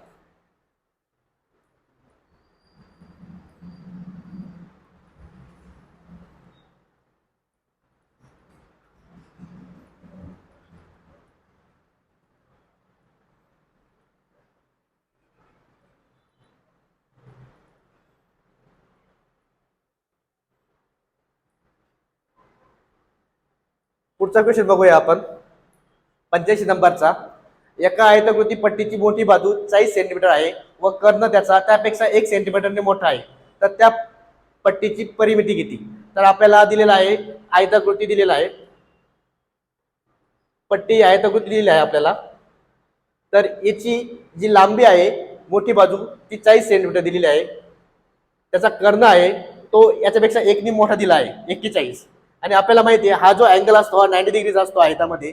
तर आपल्याला इथं पायथागोरसचं त्रिकोण बघायचं होतं. तर इथं 41 40 जर आपल्याला त्रिकोण माहित असलं 40 41 आणि 9 हे डायरेक्ट त्रिकोण येतं. जर ज्याला माहित आहे त्यासाठी इझी पडलं असतं, ज्याला माहित नाही त्याने आपण 41चा स्क्वेअर इज इक्वल टू 40चा स्क्वेअर मायनस x स्क्वेअर. तर याला आपलं 1681 is equal to 1600 minus x square. तर x square is equal to 81 आलं असतं आणि x इज इक्वल टू 9 आलं असतं. तर ही बाजू आली असते आपली 9. जर याची बेरीज केली असती आपण 40 आणि 9 49, परत ही 40 परत ही 9, तर आपलं हे उत्तर ऑप्शन 4 49 सेंटीमीटर आलं असतं. हा पण क्वेश्चन इझी होता, याचा वरचा पण क्वेश्चन इझी होता. पुढचा क्वेश्चन आहे 86 नंबरचा. दोन संख्या 5 5 7 या प्रमाणात आहे. जर दोन्ही संख्यामध्ये 12 मिळवले तर त्यांचे प्रमाण 7 9 होते, तर मूळ संख्येमधला फरक किती? हा थोडा ट्रिकी क्वेश्चन होता. जर यामध्ये जास्त वेळ घालवायचं काम नव्हतं, थोडं आपण आपल्याला दिलं आहे 5 7 आहे, हे 5 7 दिलं होतं, त्यात 12 मिळवल्यानंतर त्याचं प्रमाण 7 9 होतं. जर आपण ऑब्झर्व केलं तर या दोघांचा पण डिफरन्स 2चा आहे, या 7 9 चा डिफरन्स पण 2चा आहे, या 5 2 चा डिफरन्स पण 2चा आहे, या 7 9 चा डिफरन्स पण 2चा आहे. तर आपण सिम्पली हे 12 त्यांचा डिफरन्स 12 घेऊन आपण आन्सर कॅल्क्युलेट करायला पाहिजे होतं. जर आपल्याकडे वेळ कमी होता तर आपण डायरेक्ट 12 यांचा सुद्धा ट्रिक केला असतं, चाललं असतं, थोडी रिस्क घ्यायला काही हरकत नव्हती. जर आपल्याला व्हेरीफाय करायचं असेल दोन संख्येमधला फरक 12, जर आपण 6 पकडला 6 5 30 6 7 42, यात परत 12 मिळवले तर त्याचा डिफरन्स येतो, त्यामुळं 86 उत्तर आहे 12 ऑप्शन बी. हा थोडा ट्रिकी क्वेश्चन होता, त्यामुळे थोडा रिस्क घेण्यात काय हरकत नव्हती. कारण जर तुम्ही सोडवायला गेले असते तर उत्तराला वेळ लागला असता. उत्तर 2. तर पुढचा आपला क्वेश्चन आहे 87 नंबरचा. दोन रेल्वे गाड्या एका दिशेने अनुक्रमे 112 व 112 किलोमीटर पर आवर व 76 किलोमीटर पर आवर या वेगाने धावत आहे. तर वेगवान गाडी ही धीम्या गाडीत बसलेल्या एका व्यक्तीला 20 सेकंदात ओलांडते, तर वेगवान गाडीची लांबी किती? हा सिंपल क्वेश्चन आहे. समजा फॉर एक्झाम्पल एक रेल्वे येते, ती पोल क्रॉस करते, त्याच टाईपचा क्वेश्चन आहे, फक्त त्यांनी थोडं रिफ्रेम केलेलं आहे. थोडं अवघड वाटतं पण क्वेश्चन सिंपल आहे. जर दोन रेल्वे गाड्या एका दिशेने जात आहे, त्यांची स्पीड आहे 112 आणि 76 आणि एका दिशेने चालला आहे, त्यामुळे आपण त्यांचा स्पीड रिलेटिव्ह स्पीड हा मायनस करावा लागला आपल्याला. 112 मायनस 76 आपलं येईल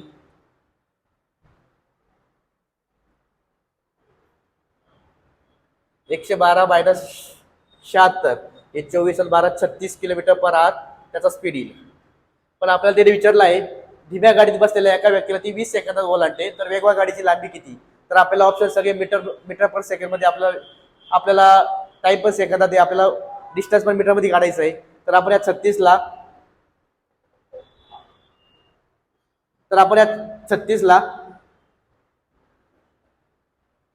मीटर पर सेकंड मध्ये कन्वर्ट करून घ्यायचं. येईल 8 × 36 म्हणजे 10 मीटर पर सेकंड. जर आपल्याला काढायचं आहे, आपल्याला काय काढायचं आहे, आपल्याला गाडीची लांबी काढायची आहे, म्हणजे डिस्टन्स काढायचा आहे. तर d is equal to time into speed. आपला टाइम आहे 20 सेकंद आणि आपला स्पीड आलेला आहे 10 मीटर पर सेकंड, तर उत्तर येतं 200. हा क्वेश्चन पण इझी टाईपचा होता, हा व्हायला पाहिजे होता.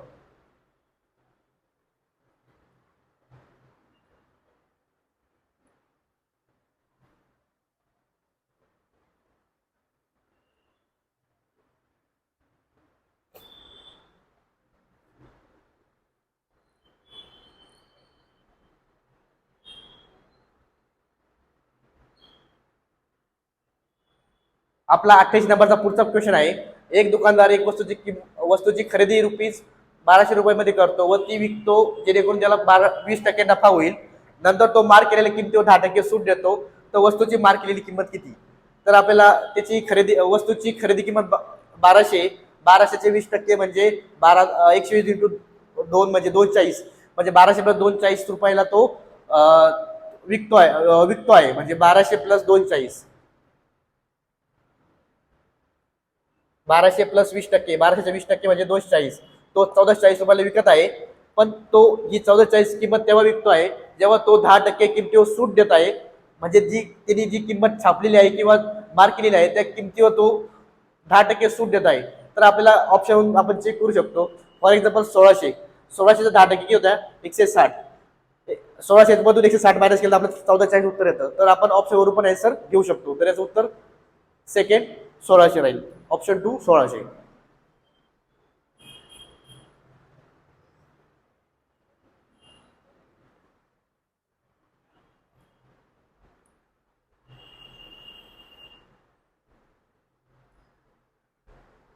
तर आपला पुढचा क्वेश्चन आहे 89 नंबरचा. दोन व्यक्ती एक काम एकत्रितपणे 24 तासात पूर्ण करत आहे. जर त्याच्यातील वेगाने काम करणारी व्यक्ती दुसऱ्या व्यक्तीपेक्षा 3 पट काम वेगाने करते, तर फक्त वेगाने काम करणारी व्यक्ती ते काम किती वेळात करू शकते? तर आपल्याला दोघं मिळून A+B दोघं मिळून आपल्या करता येते 24 तासामध्ये. आणि जो A आहे तो 3B आहे, म्हणजे तो Bचा 3 पट काम करू शकतो. तर आपल्याला B फक्त किती वेळात करू शकतो हे बघायचं आहे. समजा हा x असेल, हा 3x असेल, तर x + 3x 4x = आपलं आहे 24 तास. मग x = म्हणजे फक्त x म्हणजे जो हळू काम करतोय तो 96 तासात काम करेल. पण आपल्याला विचारलेलं आहे स्लो काम करणार नाही तर फास्ट काम करणारा. तर आपल्याला 3x ची व्हॅल्यू x = 96 येते, म्हणजे 96 तासात काम करतोय. तर 3x = 1/96 × 3. तर या 3नी भाग दिला तर आपलं उत्तर येतं 32. म्हणजे जो फास्ट आहे आपला A तो 1/32 म्हणजे 32 तासात ते काम पूर्ण करत आहे. तर याचा ऑप्शन आहे 4 32 तास.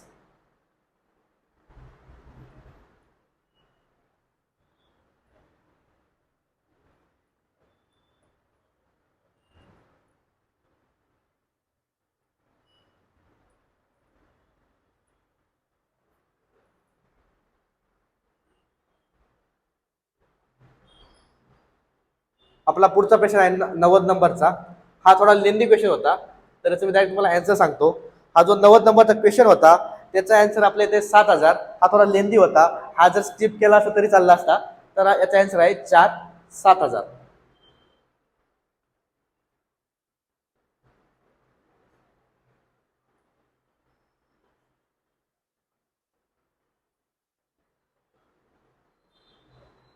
आपल्याकडे 91 नंबरचा क्वेश्चन आहे. अक्षरामध्ये वगळलेल्या अक्षरांची संख्या प्रत्येक वेळी एकाने कमी होत जाते. या नियमाचे पालन करणारी खालीलपैकी कोणती अक्षरमालिका आहे? हा क्वेश्चन सोपा होता, पण याचं उत्तर पहिलं, दुसरं, तिसरं ऑप्शन नसून चौथा ऑप्शन होता. त्यामुळं विद्यार्थ्यांनी ऑप्शन 1 2 3 4 करत करत जात त्यांचा भरपूर वेळ गेलेला आहे. त्यामुळं आयोगाने इथं चौथा ऑप्शन देऊन भरपूर त्यांचा विद्यार्थ्यांचा टाइम खाल्लेला आहे. कारण की एफ नंतर जो एल येतोय त्याचा जो डिफरन्स आहे तो एल एन क्यूब पेक्षा एफ एन एलचा जो डिफरन्स आहे एल एन क्यूबचा 1 कमी आहे, याचा 1 कमी, याचा 1 कमी, याचा 1 कमी. तर एकूणच आन्सर 4 आहे.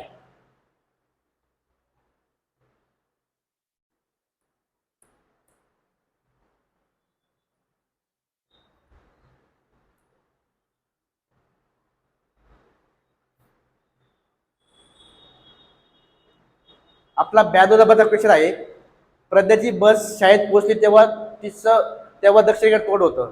जेव्हा ती शाळेत पोहोचली तेव्हा तिचं तोंड दक्षिणेकडे होते, दक्षिणेकडे तोंड करून उभी होती. घरून निघाली होती 2 वेळा डावीकडे, 1 वेळा उजवीकडे वळाली. तर घरून निघताना तिच्या चेहऱ्यावर तोंड कोणत्या दिशेला होते? आपला स्टेट फॉरवर्ड क्वेश्चन याचा उलटा जो असतो की स्टार्टिंगला उजवीकडे गेले डावीकडे गेले तर शेवट दिशा कोणती आहे, पण यावेळेस आपल्याला उलटा क्वेश्चन विचारलेला आहे. तर या क्वेश्चन काही नाही, आपण उलटा जाऊन फक्त उजवीचं डावी करायचं आणि आपला आन्सर भेटून जाईल. म्हणजे आपण उलट रिवर्स जायचं आहे. तर आता शेवटी तिने काय केलं, उजवीकडे वळाली, तर आपण उजवीकडे वळण्याऐवजी आपण डावीकडे वळायचं. आणि नंतर ती दोनदा डावीकडे वळाली तर आपण उजवीकडे वळायचं. आणि ती निघताना इकडे तोंड होतं, त्यामुळं इकडं आपली येते पश्चिम, म्हणजेच वेस्ट साइड, पश्चिम. तर आपला आन्सर आहे पश्चिम, ऑप्शन 3 पश्चिम.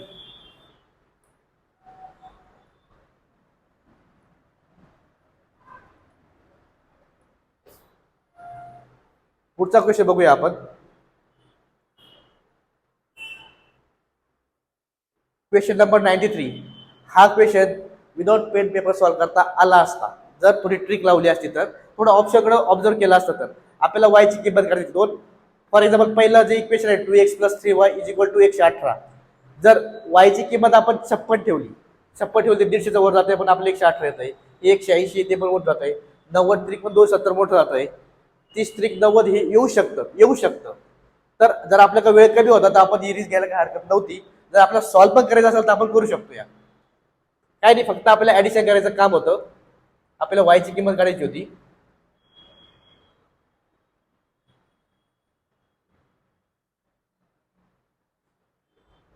(2x - 3y = 62). हे जे प्लस मायनस आहे, जर आपण याची ऍडिशन केली तर याचं हे मायनस होऊन जाईल. हे 4x = यांची मायनस काय होईल, 60 -4 56. 4x = 56 होतं. x आपलं 28 28 हाफ 14. x 14 आला असतं, जर आपण इथे टाकलं 14 × 28 + 3y = 118. हे 28 मायनस केले, 118 मध्ये 90 आलं असतं. 3y = 90, y = 30. हा खूप इझी लेवलचा क्वेश्चन होता, प्रत्येकाने हा करायलाच हवा होता.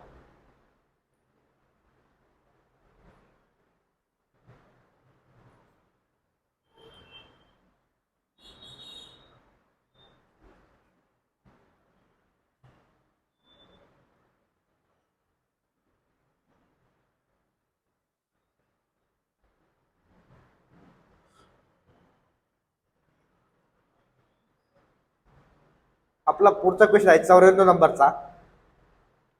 हा क्वेश्चन पण थोडा लेंदी होता, जर हा स्किप केला असता तरी चालला असता. याचं उत्तर होतं 94चं बी किंवा ऑप्शन 2 3 किलोमीटर होतं. तर हा क्वेश्चन जर आपला वेळ कमी होता तर आपण थोडा लिव्ह जरी केला असता, सोड जर दिला असता तरी चालला असता, कारण बाकीची इजी क्वेश्चन आपण टॅकल करायला हवे होते.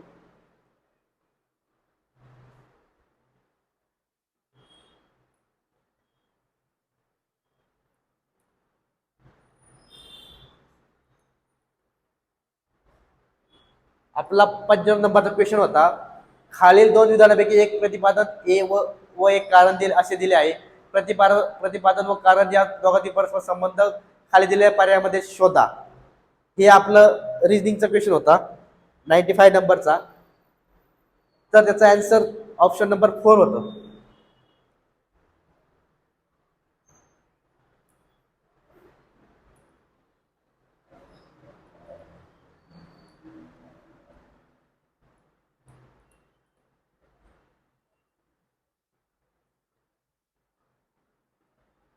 आता क्वेश्चन नंबर 96. हा क्वेश्चन एक पझल होतं. ज्यांनी हा क्वेश्चन सॉल्व्ह केला, ऍक्च्युली पझल नॉर्मली बाकीच्या एक्झाम मध्ये या पझलवर एक क्वेश्चन नसतो, त्याच्यावर 3 किंवा 5 क्वेश्चन असतात. पण आयोगाने हा एवढं पझल मोठं फक्त एका क्वेश्चनसाठी दिलं होतं. आणि एका क्वेश्चनसाठी मला तरी वाटत आहे की हा क्वेश्चन तुम्ही सॉल्व्ह करायला पाहिजे होता, जेणेकरून आपल्याला तो टाइम कमी होता. त्यामुळे जर आपण हा क्वेश्चन सॉल्व्ह केला असता तर तुमचे कमीत कमी 2-3 मिनिटं यात गेले असते. आणि 2-3 मिनिटं एका क्वेश्चनसाठी देणं त्या एक्झाम मध्ये ऍक्च्युली टाइम ऑलरेडी कमी होता. तर हा क्वेश्चन सॉल्व्ह करणं म्हणजे टाइम अनुसार हे काही योग्य नव्हतं. तर याचं जे आपलं 96चं उत्तर होतं ते उत्तर आपलं आहे एक इतिहास. मी सांगेल ज्यांनी हा क्वेश्चन नाही अटेम्प्ट केला त्यांनी चांगलं केलं, कारण हा टाइम कन्झ्युमिंग क्वेश्चन होता.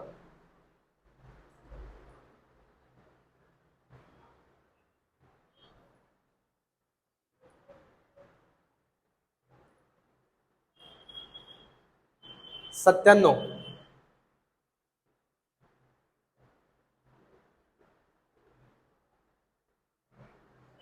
आपला आपला नेक्स्ट क्वेश्चन आहे 97 नंबरचा. खालील चौरसात प्रश्नचिन्हात जागी कोणती संख्या येईल? तर हा पजल होता आपल्याला अंकांचा. आता आपण इकडे बघितलं तर बरं डोकं लावल्यानंतर काही ना ट्रिक झालं असतं किंवा काही ना झालं नसतं. याचा आन्सर होतं 1 नंबरचं 48.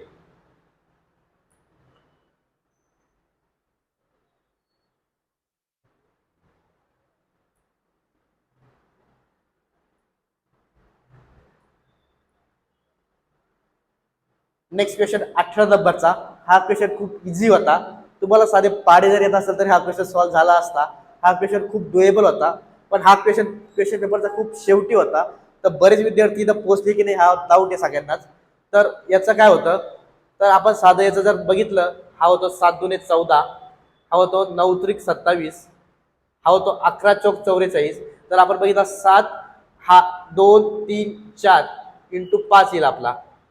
असा एक एकने वाढत जाते. आपण चेक करूया. हा 7चा 2 म्हणजे दुसरा अंक आहे मल्टिप्लाय, तो 2चा 3 होतोय, 3चा 4 होतोय, 4चा आपण ऍज करून 5 होतोय. आणि जो पहिला मल्टिप्लायर होता 7 मध्ये 2 मिळवले 9, 9 मध्ये 2 मिळवले 11, 11 मध्ये 2 मिळवले 13. जर आपण 13 घेतले, 13 5 65, आपलं हे उत्तर होतं हे 13. आणि जर 15 मध्ये आपण 13 नंतर 15 येतो, 15 आणि इथं 5 ऐवजी 6 येईल, 15 7 90. तर आपली सिरीज कंप्लीट होतीये. तर आपलं हे 13 इंटू 5 उत्तर होतं 65. 18 नंबर क्वेश्चनचा आन्सर. क्वेश्चन खूप इझी होता, पण किती विद्यार्थी यापर्यंत पोहोचले माहित नाही. आणि एक्झामचा प्रश्न होते लॉजिकली होणं पण खूप महत्वाचं असतं अशा वेळेस.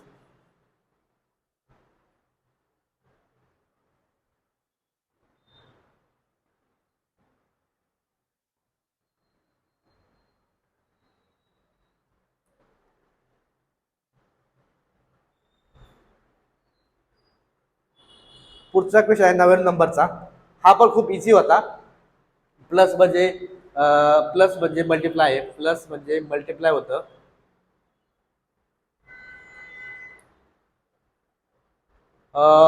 आपलं प्लस म्हणजे मल्टिप्लाय होतं. आणि इंटू म्हणजे आपलं होतं प्लस होतं. तर याचं सगळं एखादं उत्तर होतं आपलं. जर आपण सॉल्व्ह केलं हे सगळं टाकून, तर आपलं उत्तर येतं ऑप्शन नंबर 3 525.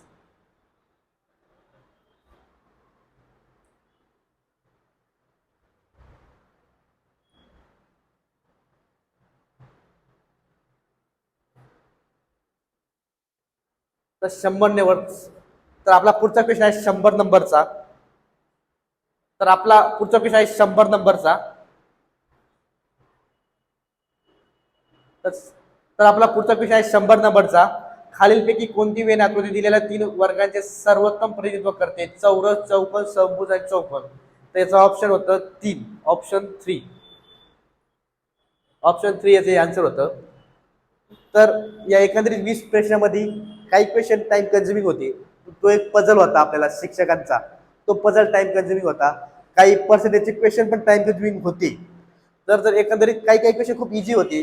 जसं की याचा आधीचा जो क्वेश्चन होता जो आपला 2x + 3y वाला, असे काही काही क्वेश्चन खूप इझी होते. जर ते आपण नीट टॅकल केले असते. बऱ्याच मुलांना वेळ कमी पुरला. जीएस मध्ये खूप वेळ गेला. जो मॅथ मध्ये वेळ कमी राहिला होता, तो जर नीट वापरला असता, इझी जे अवघड टाइम कन्झ्युमिंग क्वेश्चन होते ते जर सोडले असते आणि जे इझी क्वेश्चन आहे ते टॅकल केले असते, जर तुम्हाला 10 मिनिटं जरी वेळ भेटला असता तरी 10 क्वेश्चन करणे डुएबल होतं. पण प्रश्नांची निवड करणं या आजचा मॅथ अँड रिझनिंगच्या पेपरमध्ये, जिथे की आपला वेळ खूप कमी होता, तिथं क्वेश्चनची निवड करणं खूप इम्पॉर्टंट होतं. त्यामुळं प्रिपेअर करताना फक्त आपल्याला आन्सर काढणं महत्त्वाचं नाही, तर कोणता क्वेश्चन आपल्याला सोडायचा आहे, कोणता टॅकल करायचा आहे, आपल्याकडे वेळ किती आहे याचं जर नियोजन केलं असतं तर एकंदरीत मी 20 पैकी 20 नाही म्हणणार, पण 12 ते 13 क्वेश्चनचे आन्सर डुएबल होते 10 ते 12-13 मिनिटामध्ये. तर हे एकंदरीत आपण आपल्या 100 क्वेश्चनचं आन्सर बघितले आहे. धन्यवाद.